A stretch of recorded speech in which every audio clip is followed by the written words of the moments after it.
317 GO చాలామంది ఉద్యోగులను ఆందోళనకు మనోవేదన గురి చేసింది అధ్యక్ష.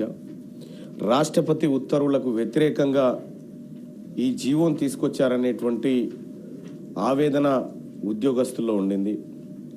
చాలామంది ఉద్యోగస్తులు తమ స్థానిక జిల్లాలను వదిలి వేరే జిల్లాలకు బదిలీ అయిపోయి, అంటే ఒకసారి ఈ జిల్లా నుంచి వేరే జిల్లాకు బదిలీ అయితే మళ్ళీ ఆ జిల్లాకు వాపసు వచ్చే అవకాశం ఉంటుండే. కానీ ఈ 317 ద్వారా శాశ్వత ఉద్యోగులుగా అక్కడే పర్మనెంట్గా ఉండిపోవాల్సినటువంటి దుస్థితి నెలకొంది అధ్యక్ష. భర్త ఒక చోట, భార్య ఒక చోట. ఇందులో అధ్యక్ష ఒక విషయం చూస్తే ప్రభుత్వ ఉద్యోగాల్లో స్థానికులు స్థానికేతరులు అనే అంశం ముల్కీ ఉద్యమం నుంచి ప్రత్యేక తెలంగాణ ఉద్యమం వరకు చాలా కీలకమైన అంశంగా నిలిచింది అధ్యక్ష.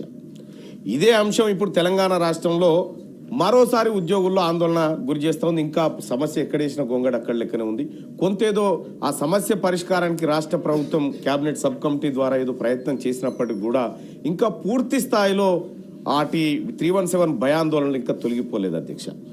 2018 సంవత్సరంలో ప్రభుత్వం ఉద్యోగాల కేటాయింపులో అప్పటి రాష్ట్ర ప్రభుత్వం కొత్త జోనల్ వ్యవస్థను ప్రవేశపెట్టింది.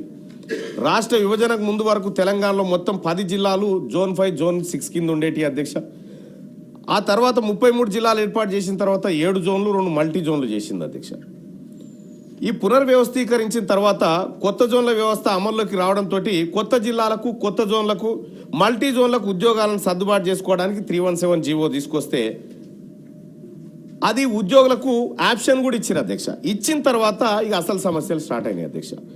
డిమాండ్ ఉన్న ప్రాంతంలో ఖాళీలు నిండిపోయినాయి. సీనియారిటీ తక్కువగా ఉన్న వాళ్ళకు మాత్రం ఆ ప్రాంతంలో అవకాశం దొరకకుండా పోయింది అధ్యక్ష. వాళ్ళ స్థానికంగా సొంత జిల్లా అయినప్పటికీ కూడా వాళ్ళకు ఆ పోస్టింగ్ లభించలేదు అధ్యక్ష. ఇక ఇదిగాక నీటిపారుదల శాఖ అధ్యక్ష, ఆ ఉద్యోగులకు ఆ శాఖ పునర్వ్యవస్థీకరణ జరిగిందని కనీసం ఉద్యోగుల దగ్గర ఆప్షన్ కూడా లేదు అధ్యక్ష. నీటిపారుదల శాఖకు సంబంధించినటువంటి అంశం. ఇక ఉద్యోగులను స్థానికత కూడా చూడకుండా వాళ్ళని ఇతర జిల్లాల్లో కేటాయించారు. కానీ స్థానికత ఆధారంగా జరగలేదు. కేవలం ఉమ్మడి జిల్లా సీనియారిటీ ఆధారంగా ఉద్యోగుల సర్దుబాటు చేశారు అధ్యక్ష. అది ఎట్లా పడితే అట్లా చేసుకుంటూ పోయారు అధ్యక్ష. గతంలో మరి ఆ ప్రభుత్వానికి ఎవరు సూచన చేసిరో ఎవరు ఏం చెప్పిరో కానీ 317 ఒక తెలంగాణ ఉద్యమాన్ని తలపించే విధంగా ఉద్యోగుల్లో తయారైపోయింది అధ్యక్ష. ఇప్పటికి కూడా ఆ పరిస్థితులు ఉన్నాయి. దీనివల్ల ఈ నీటిపారుదల శాఖలో జూనియర్లు అందరూ స్థానికేతర జిల్లాలకు బదిలీ అయిపోయినారు అధ్యక్ష. ఇది కాకుండా మహబూబాబాద్ జిల్లాలో పనిచేస్తున్న ఒక టీచర్ వాళ్ళ భర్త వికారాబాద్ జిల్లాలో పనిచేస్తున్నారు అధ్యక్ష. ఆ టీచరు స్పౌస్ కేటగిరీలో ట్రాన్స్ఫర్కి పెట్టుకుంటే డైరెక్టర్ ఆఫ్ స్కూల్ ఎడ్యుకేషన్ అధికారులు అంతర్జిల్లా ఉపాధ్యాయులు మీకు 317 జీవో వర్తించదని చెప్పి భార్య అక్కడే భర్త ఇక్కడే అధ్యక్ష.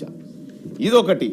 ఉమ్మడి జిల్లాకు ప్రామాణికంగా కాకుండా ఉద్యోగి పనిచేస్తూ వేతనం తీసుకుంటున్న స్థానాన్ని పరిగణలోకి తీసుకొని స్పౌస్ కేటగిరీ బదిలీకి అవకాశం ఇవ్వాలని చెప్పి తమరి ద్వారా ప్రభుత్వాన్ని రిక్వెస్ట్ చేస్తా ఉన్నాం అధ్యక్ష.